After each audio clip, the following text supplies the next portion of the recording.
하나님의 말씀 선포하려고 합니다. 신앙생활을 무엇이라고 여러분 생각하십니까? 신앙생활이란 과연 무엇일까? 한마디로 말하면은 하나님의 코드에 맞추는 삶입니다. 더 쉽게 말씀드리면은 하나님께서 원하시는 것은 기꺼이 하고 나의 하나님께서 싫어하시는 것, 하지 말라 하신 것은 단호하게 하지 않는 것. 그것이 바로 신앙생활의 핵심입니다. 이 문제를 가지고 고민하던 유대인들이 어떻게 하면은 하나님께 신앙생활을 더 잘할 수 있을까 고민하다가 그들이 연구한 것까지 하나 있습니다.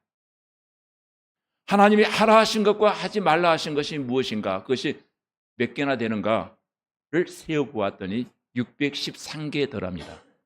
그것을 이름하여 율법이라고 말합니다. 그래서 율법을 구분합니다. 하나님께서 하라고 하신 율법이 몇 개이고 하지 말라고 하신 율법이 몇 개인가 계산해 보았더니 하나님께서 하라고 하신 명령은, 긍정적인 명령은 248개였고 하지 말라고 하신 명령은, 부정적인 명령은 365개더랍니다. 그래서 여기에 상징적 의미가 있다 해서 유대인들이 연구를 했습니다. 248이라고 하는 긍정의 숫자는 사람의 뼈의 숫자와 장기의 수를 합칠 때 248개가 나오고, 또 하지 말라 했던 365라고 하는 숫자는 365일 동안 살면서 하나님께서 하라 하신 일은, 하지 말라 하신 일은 절대로 하지 말아야 된다라고 하는 의미로 그들은 이 말씀 613개의 율법을 이해하고 가슴속에 간직하며 신앙생활을 했다라고 합니다. 여러분, 스마트폰과 이어폰이 연결되지 아니하면은 아무리 좋은 기기라 할지라도 무용지물이 되어지고 맙니다. 무슨 말인가 하면 코드가 맞지 아니하면 연결되지 않아요. 신앙생활도 마찬가지입니다. 내 열심이 아무리 출중하다 할지라도 그 열심이, 그 뜨거운 열정이 나의 하나님과 코드가 맞지 아니할 때 그분과 동행할 수 없다는 거예요. 우리가 신약 성경을 읽다 보면은 예수님께로부터 자주 책망받는 사람들이 몇 명 나옵니다. 누구죠? 여러분은 아니니까 걱정하지 마시고, 바리새인들과 서기관들은 소위 말하면 율법학자들이었습니다. 왜 예수님께서 바리새인과 서기관들을 자주 책망하신 이유가 뭘까요? 남달리 야단을 많이 맞아요. 근데 그 당대에는 바리새인의 신앙의 표준이었습니다. 어떻게 보면은 보이는 모습은 굉장히 완벽한 신앙인이었습니다. 왜냐하면 그들은 남들에 비해서 율법도 잘 지키고 금식도 하고 기도도 열심히 하는 사람들이었습니다. 그럼에도 불구하고 정작 예수님께로부터는 꾸중을 참 많이 듣는 사람들로 성경에 등장합니다. 도대체 그 이유가 뭘까요? 여러분 아십니까? 답은 하나예요. 그들의 신앙은 하나님과 코드가 맞지 않았어요. 코드가 맞지 아니하면 함께 할 수가 없어요. 눈빛만 보아도 언어만 들어도 코드가 무엇인가를 빨리 캐치해야 되거든요. 그런데 하나님의 마음은 긍휼인데, 자비인데 그들은 사람만 보면 정죄합니다. 내 편 만들기 위해서 말이에요. 하나님의 뜻은 사랑인데 그들은 외식합니다. 여기서 말하는 외식은 점심을 다른 곳에 가서 사 먹었다는 얘기가 아니에요. 히포크로노마이라고 하는 이 단어의 의미는 연기하다, 연극했다, 배우들을 가리켜 연극 배우를 말할 때 바로 예식이라고 하는 단어를 쓰곤 했거든요. 하나님은 늘 죄인을 돌아오기만 하면 품으시는 하나님인데 그들은 죄인들을 밀어내기를 원합니다. 함께 할 수 없다는 거예요. 그래서 예수님은 그들을 향해서 이렇게 말씀하십니다. 이 백성들이 입술로는 나를 공경하되 마음으로는 내게서 멀도다. 이 말은 코드가 안 맞아요. 시간이 가면 코드를 맞출 줄 알았더니 코드가 틀려요.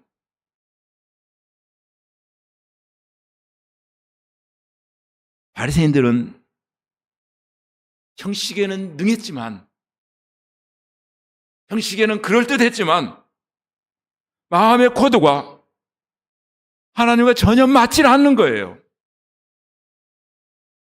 나는 오늘 예배당에 나오신 여러분들이 하나님과 코드가 맞는 사람들이 되어지기를 주님의 이름으로 축원합니다. 사람과 코드가 맞는 것이 아니고 하나님과 코드가 잘 맞는 사람들 말입니다. 오늘 본문의 내용은 예컨대 이런 내용입니다. 예수님께서 어느 날 제자들을 데리고 길을 가는데 무성한 무화과 나무를 보게 됩니다. 그런데 그 안에 생명이 없었어요. 그 당시 장사거리가 난무였고 성전에서 기도의 숨결은 어느 날부터 사라져버리고 말았어요. 이름은 신앙인인데 기도가 없어요. 열심은 있는데 주님을 경외하는 뜨거운 마음은 없어요. 껍질은 그럴듯해요. 모양은 참 보기 좋아요. 하드웨어는 좋은데 컨텐츠가 하나도 없는 거예요.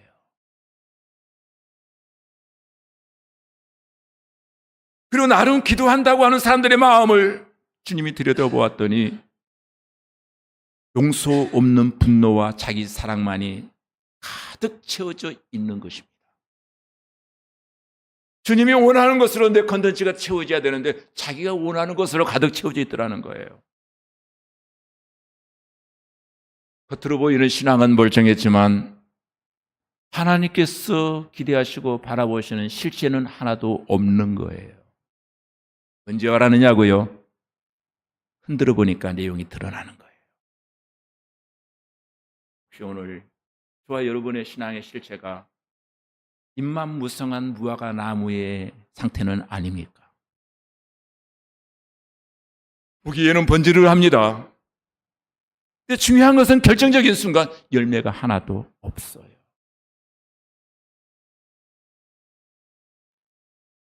내 예배는 형식만 남는 빈 껍데기가 아닌가? 내 기도는 자신의 응답만 바라보는 자기 중심적인 욕구 충족을 위한 부르짖음은 아닌가? 이 지점에서 우리는 유대교 신학자 가운데 아브라함 조시와 헤셀이라는 사람이 이런 말을 했습니다. 우리는 하나님을 볼 수 없다. 우리는 하나님을 볼 수 없습니다. 그러나 하나님 앞에 우리 자신을 보여드릴 수는 있다. 굉장히 의미심장한 말이죠. 우리의 눈으로는 영이신 하나님을 볼 수 없다. 그러나 영이신 하나님 앞에 우리의 삶을 보여드릴 수는 있다. 보이지 아니하는 하나님 앞에서 우리는 숨을 수 없습니다. 우리의 행동, 우리의 숨결, 우리의 동기, 모든 것을 하나님이 보시고 아신다는 거예요. 내 눈에 보이지 아니하는 하나님 앞에 내 삶은 매일매일 드러나고 있다는 거예요. 그리고 그 하나님은 지금도 우리의 내면의 상태를 보고 계세요. 아신대요. 이유를 아신대요. 12절로 14절에 보면은 예수님께서 무화과 나무에서 열매를 찾지 못했습니다. 보기에는 입이 무성했습니다. 보기에는 싱싱하게 살아있는 나무예요. 그래서 기대감을 가지고 가서 보신 순간 열매는 하나도 없는 거예요. 그래서 예수님께서 말씀하십니다. 이제부터 영원토록 사람이 내게서 열매를 따먹지 못하리라. 14절에 그렇게 말씀하십니다. 이 말씀은 단순히 한 나무를 저주한 사건이 아니에요. 이 말씀에 상징적 의미가 있거든요. 오름지기 신앙인이라면은, 하나님의 자녀라면, 하나님의 백성이라면 신앙의 삶에는 뭔가 꼭 있어야 된다. 그게 뭐냐 이거예요. 신앙인에게 꼭 있어야 될 그것, 그게 없더라는 거예요. 보기에 잎사귀는 무성한데 중요한 열매가 없는 거예요.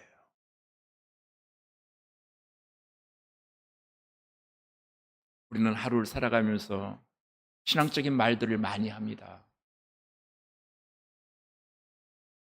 우리는 예배와 기도의 사역도 합니다.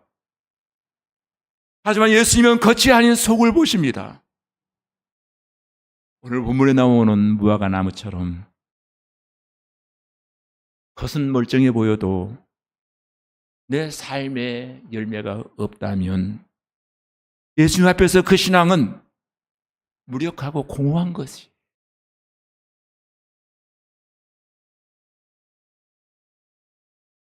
자기 자신을 자책할 때가 생깁니다. 내가 예수를 적어도 몇 년 믿었는데 이 정도밖에 안 될까? 겨우 이 정도야? 왜 나에게는 열매가 없을까? 열매가 없을 때 공허함이 내 마음속에 물밀듯이 밀려오기 시작합니다. 신앙은 말이 아니라 삶의 열매로 증명되어지는 것입니다. 예배 한 번 드렸다고, 손모아 기도했다고, 내가 믿는다고 고백했다고 끝이 나는 것이 아닙니다. 신앙에는 분명히 열매가 따라와야 된다는 거예요. 행동을 통해서, 성품을 통해서, 신앙을 통해서 아름다운 열매, 결실이 분명히 내게 있어야 된다는 것입니다. 오늘 우리는 스스로에게 물어야 됩니다. 나는 믿는다고 말하지만 내 삶에 어떤 열매를 맺히고 있는가? 나는 하나님을 볼 수 없지만 하나님 내 마음의 상태를 들여다보실 때 과연 하나님이 기뻐하실 만한 열매는 있는가?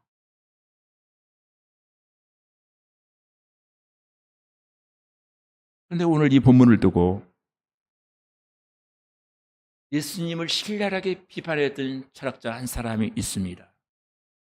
그 사람은 20세기의 대표적인 철학자로 일컬어지는 무신론자 철학자 버틀란트 너셀이라는 사람이 있었습니다. 너셀.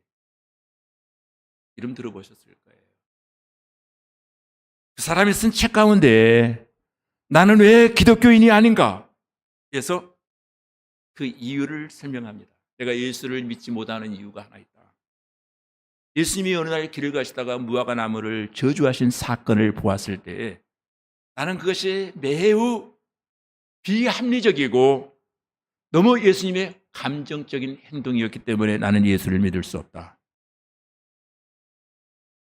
이유는 그겁니다.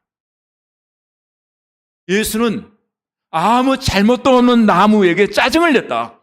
자기가 원하는 열매가 없다고 해서. 그리고 그 무화과 나무는 때가 아닌데도 열매가 없다는 이유로 나무를 저주했다. 나는 도저히 비도덕적인 그 예수 그리스도를 나의 이상향으로 삼을 수 없다. 그래서 나는 기독교를 믿지 않는다. 이런 내용이었어요. 이렇게 똑똑하신 분이 하나는 아는데 둘을 몰랐어요. 전자는 알았는데 후자가 뭔가를 알지를 못했어요. 이 무화과 나무를 저주하신 사건은 예수님의 인격에 문제가 있다는 증거로 그는 주장하고 있습니다. 이 본문을 영적인 측면에서 해석을 하려고 한 것이 아니고 도덕적이고 생태학적 관점에서 피상적인 해석을 하고 있었다는 거예요. 결국 예수님의 구속사적인 메시지, 예수님이 이 땅에 오신 목적이라고 하는 측면에서 예수 그리스도를 조명하지 못한 거예요. 간략하게 왜 이것이 잘못된 해석인가 하면은 예수님은 무화과 나무를 저주하신 그 사건 자체가 단순한 분노가 아니라 상징적 행위였다는 거예요.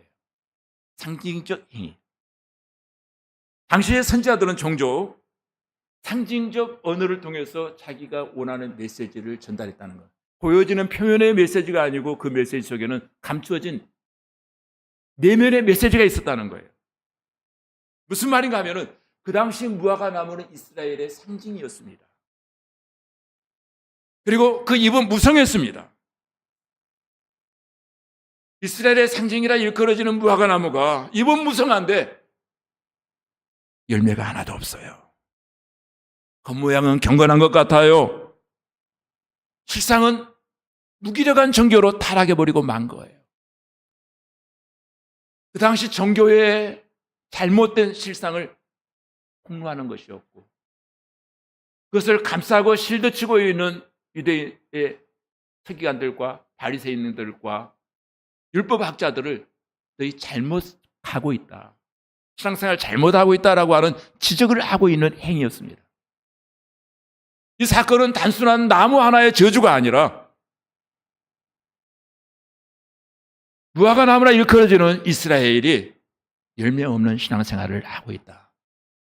그리하면 결국 심판받게 될 것이다. 무화과 나무가 심판을 받아 마르게 되어진 것처럼 이스라엘은 심판받게 될 것이다.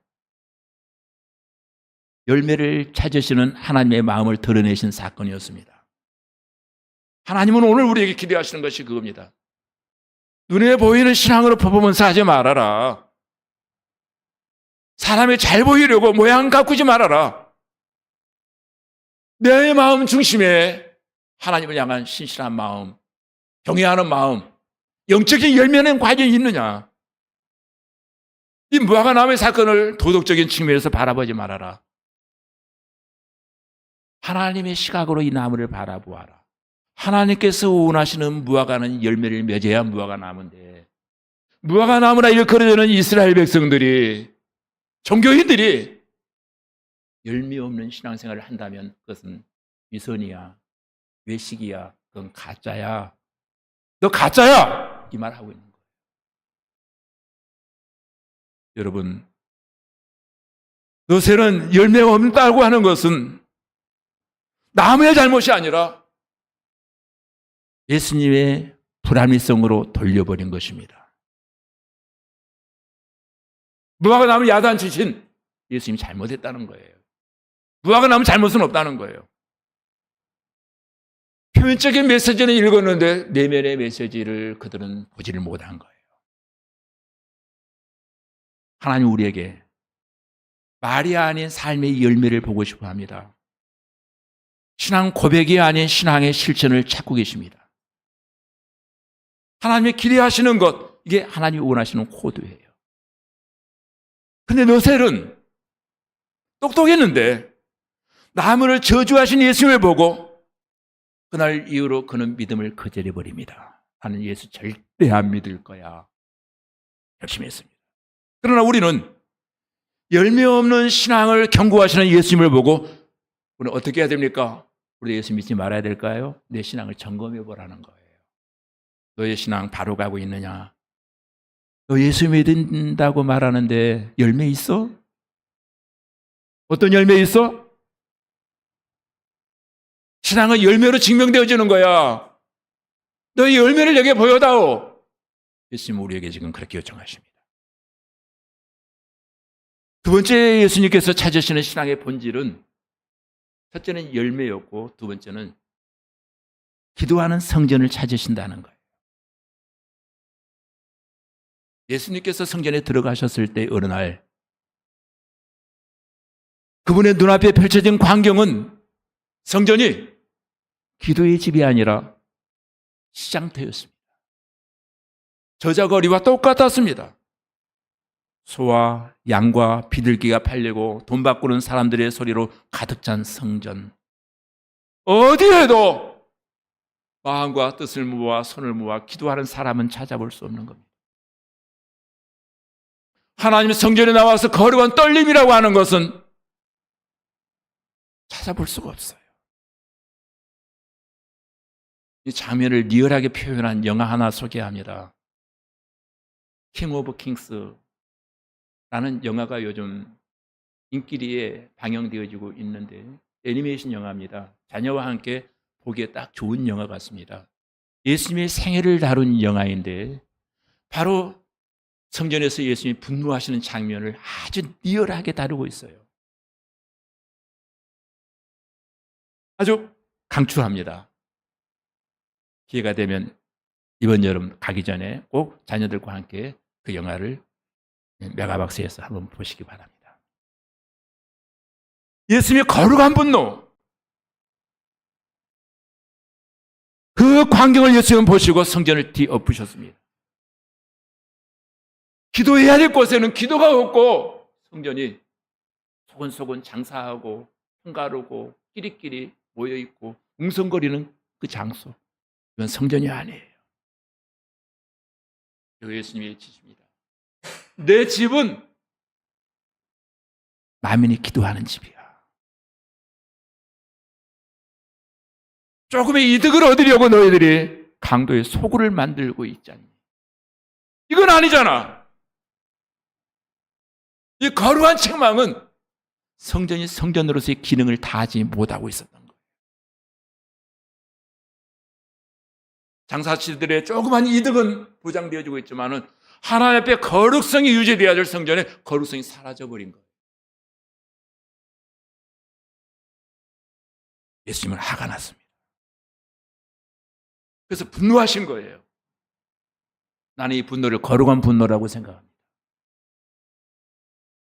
영적인 측면에서 이 분노를 보시라는 거예요. 버틀란드 너슬 같은 경우는 이것 때문에 또 두 번째 예수 안 믿겠다고 할지도 몰라요. 이것 때문에 시험 들었다고 하실 분이 생길지도 몰라요. 성전은 건물이 아니라 우리 자신이거든요. 고린도전서 6장 19절에 바울이 말합니다. 너희의 몸을 너희가 하나님께로부터 받은 바 너희 가운데 계신 성령의 전인 줄을 알지 못하느냐. 성전에 이제 내가 기도하는 마음, 하나님을 향한 중심, 은밀한 골방 안에 숨결이 내 안에 있을 때 그것이 성전이 되어져 간다는 것입니다. 본문이 말하고자 하는 메시지는 그겁니다. 기도 없는 성전은 성전 아니야. 기도 없는 성전은 성전이라고? 가짜야. 오늘 우리의 신앙생활은 어떤 모습입니까? 예배는 드리는 것 같은데 기도는 사라져버렸어요. 찬송을 부르지만 나의 하나님과의 깊은 대화는 사라져버렸어요. 멈춰버렸어요. 하나님의 이름으로 뭔가 내가 하고 있지만 사역은 하지만은 하나님 앞에 엎드리는 기도의 시간이 사라져버린다면 그것은 나를 위한, 나를 사랑하는 아모리 수위, 자기 사랑이 되어지고 마는 거예요. 기도가 사라진 성전은 껍데기일 뿐이에요. 기도가 없는 성도는 마른 뼈와도 같습니다. 마른 뼈들. 기도는 단지 요청의 수단이 아닙니다. 하나님과 사랑을 나누는 관계의 숨결이거든요. 기도가 멈춰지는 순간 시험이 자주 들어요. 기도가 멈춰지는 순간 관계가 멈춰버려요. 관계가 멈춰지는 순간 생명이 식어져 가기 시작해요. 사랑하는 여러분, 하나님은 지금도 찾으시는 신앙의 본질 두 번째가 기도의 성전을 찾고 계시다는 거예요. 내가 기도의 성전이 되라는 거예요. 종교의 틀만 남아있는 사람 말고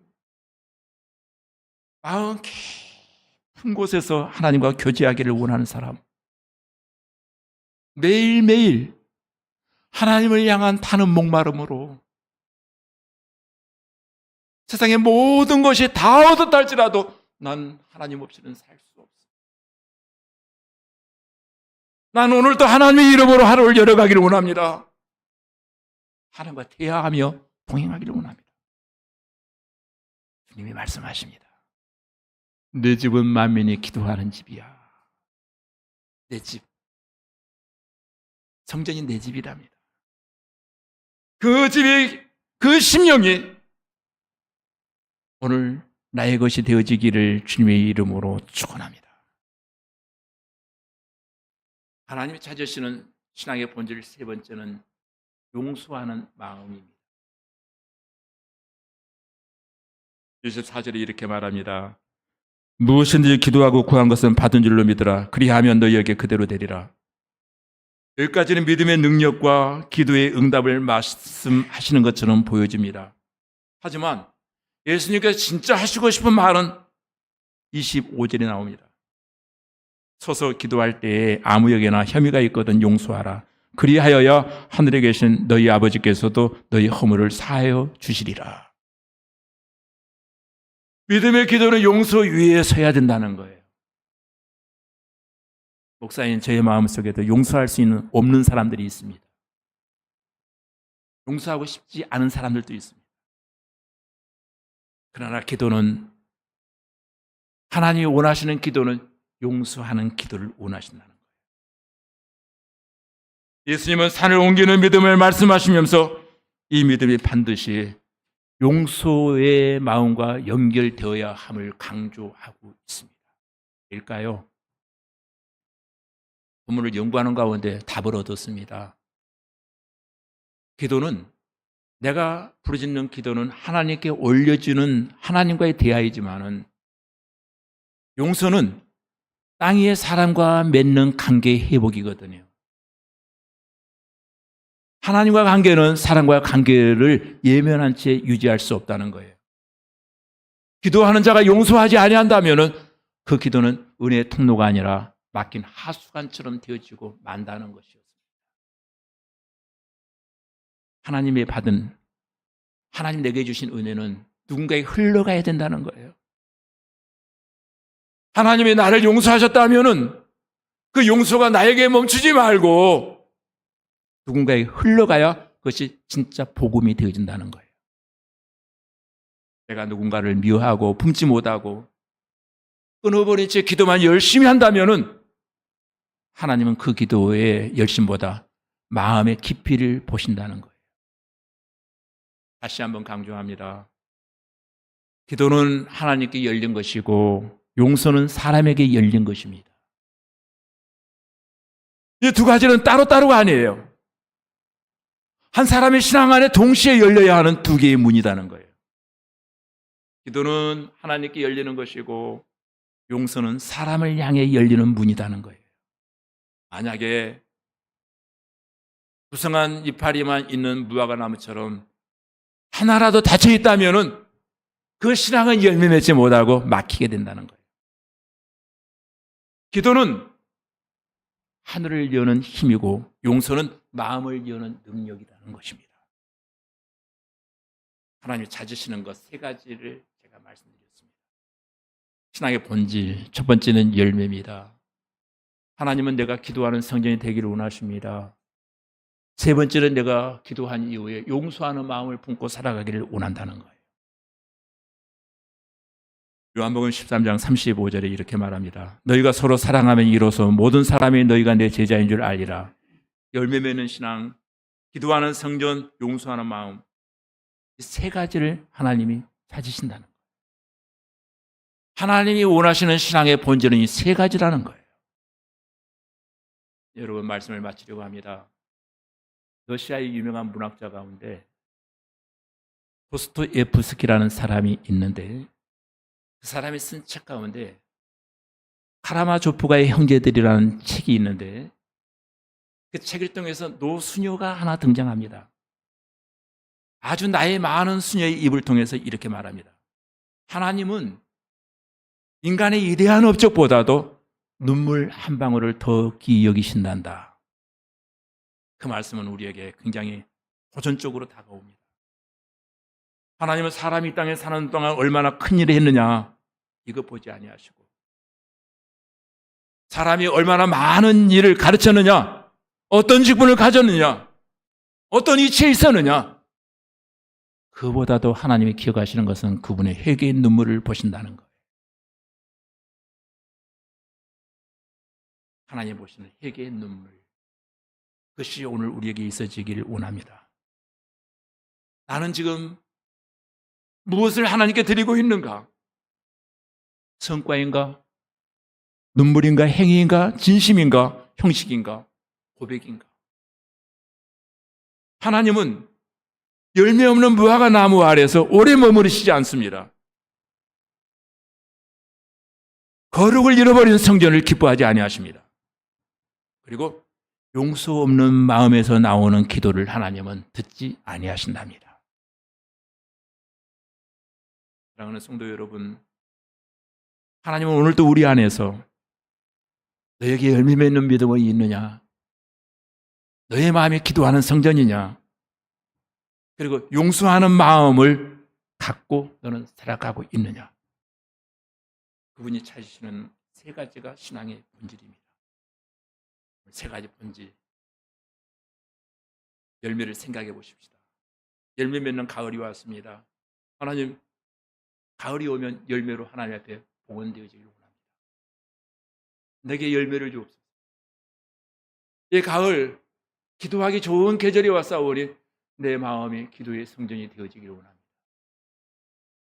누군가에 맺힌 것이 있다면 용서하고 풀고 용서하는 마음으로 하늘을 향하는 신앙인들이 다 되어지기를 주님의 이름으로 축복합니다.